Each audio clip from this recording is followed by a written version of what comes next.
Okay, so this week we're looking at two crusades that have I mean they are we'll discuss why they're different and similar to the crusades to the east, but they do have crusades in their very names, unlike the Spanish Reconquista, which we talked about before going our separate ways. So we're starting off with the Albigensian Crusade, which is against a group of people called the Cathars. And the Cathars are heretics. Catharism, the belief, is a form of heresy. Now, we should remember we've talked about heresy an awful lot in class. So as a reminder, it is belief or actions that are contrary to official church doctrine. This could be very complex. We looked at lots of other examples earlier in the semester, like the Arians and the Nestorians. But the Albigensians are, unlike many of the other heresies, some of them are, you're like, yeah, okay, that's pretty clear. Some of them you're like, oh, okay, that just, okay, less clear. The Albigensians are pretty clear. There's two names for them, Albigensians and Cathars. The Albigensian term comes from where their geographic heartland was.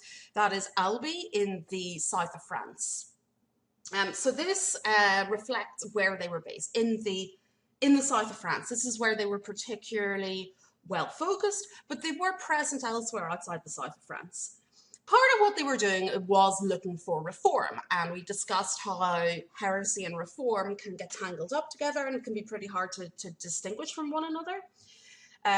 They are, in particular, like many other medieval reform movements in the church, their main issue is corruption within the church, and what they see as moving away from the holiness and getting too worldly.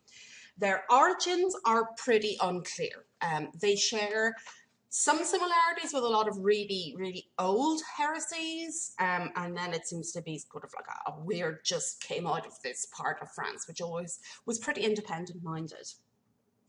So the crusade was called against them. We called it the Albigensian Crusade by Pope Innocent in 1208. And this was the culmination of many attempted solutions to deal with this heresy, which was very well entrenched in the south of France and had lots of followers, lots of adherents, but also lots of sympathizers. So the heresy that the Cathars had is what we call dualist. It was a dualist belief, and that means that they believed that there were two gods. There was a god of good and a god of evil, the god of evil being akin to Satan. And this distinguished spirit and matter. So all matter was created by Satan and thus was evil. Now, this is like, okay, that's a bit odd, but think about the religious implications of this. Jesus, for example, was matter. He was a human being, a living man. And then we have the problems, because they would argue that Jesus could never have been human. He only could have been God, because for him to have ever been human would mean that he was, at one point, evil. And that's not going to go down very well with the church. Another thing that is matter is the church itself and its hierarchy. Ergo, to the Albigensians, the church was evil. So this is why it was like, oh yeah, okay, clearly heresy. As a result of this belief that anything matter-based was evil, they wanted to free themselves from a material life and be as spiritual as possible. They had their own organization, which was also a threat to the church. The head of these in this church organization was called the Perfecti. And Cathars, it was very attractive because you could, if you were a Cathar believer, you could have a pretty normal life until you accepted the consolamentum, which translates as consolation. And in this ritual, you would have your sins forgiven and you would be placed within the ranks of the Perfecti. So this is kind of like a baptism and ordination in one. Perfecti, once they had underwent the consolamentum, they had to remain free from the stain of the natural world. which means that they lived a very strict and austere life. For example, they fasted, they did not have sex, and in fact, they did not consume the products of sexual union. So that means a pretty extreme vegan diet, even by today's standards. Now, very few of the believers lived as the perfecti did. It was generally done when you were very old or nearing death, so that you could spurn the world after having enjoyed it, so you could have the best of both worlds. This belief was strongest in the south of France, as I said, and this region, it's variously known as Languedoc or Occitan. Why did it flourish in Languedoc? Well, you know, Languedoc was always a pretty independent part of France. Indeed, the name Languedoc comes from the fact that they had a different language, the language of Oc, hence Occitan as well. So they never felt themselves to be like the rest of France. They had their own identity, their own language. And so Catharism probably became very popular there because for the people of Languedoc, they wanted a reformed religious experience. And it became very, very popular amongst all layers of society, especially noble women, because it was an opportunity for intelligent, educated, strong-willed women to participate in religion that we know did not exist elsewhere. It gained a lot of support too because they rejected the church, they rejected the corrupting influence of the clergy, and they attracted a lot of wealthy people. And then this also meant they came under criticism from outside too. Now, as I said, the Crusade was really the culmination of multiple attempts to deal with this heresy. They had tried to get the local bishops of Languedoc to deal with it before this point, and that is how the church hierarchy would have dealt with it. But the French bishops really just either did not have much interest in dealing with it or didn't do a very good job.